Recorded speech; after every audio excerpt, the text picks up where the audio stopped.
మనిషిని హిందువుగా చూడొద్దు, ముస్లింగా చూడొద్దు, క్రైస్తవుడిగా చూడొద్దు, బౌద్ధుడిగా చూడొద్దు. మనిషిని మనిషిగా చూడొద్దు. కష్టమా? చాలా కష్టం. చాలా ఈజీగా, చాలా కష్టం. మతం తట్టుకోలేదు, బట్టలు చింపేసుకుంటుంది. నిజంగానే. అంటే ప్రభు అయిన యేసుక్రీస్తును చంపింది ఎవరు అంటే మతమే కాదా? ఆమె రాంగ్?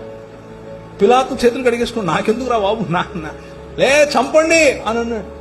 మతం నిజమైన మనిషిని చూస్తే బట్టలు చింపేసుకుంటుంది. ప్రధాన యాజకుడు అన్నాడు, యూదుల రాజుకు క్రీస్తు. ఏమో నువ్వు అన్నది? అవును, నువ్వు అన్నట్టే. మనుష్య కుమారుడు ఆకాశ మేఘారుడై దిగివచ్చుట మీరు చూస్తారు అని అంటే ఇంతకంటే ఎక్కువ సాక్ష్యం కావాలని బట్టలు చింపుకున్నాడు. మతము తట్టుకోలేదు మనిషిని.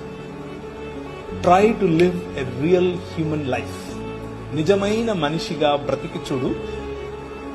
మతం మెల్లిమెల్లిగా తన పట్టు కోల్పోతుంది.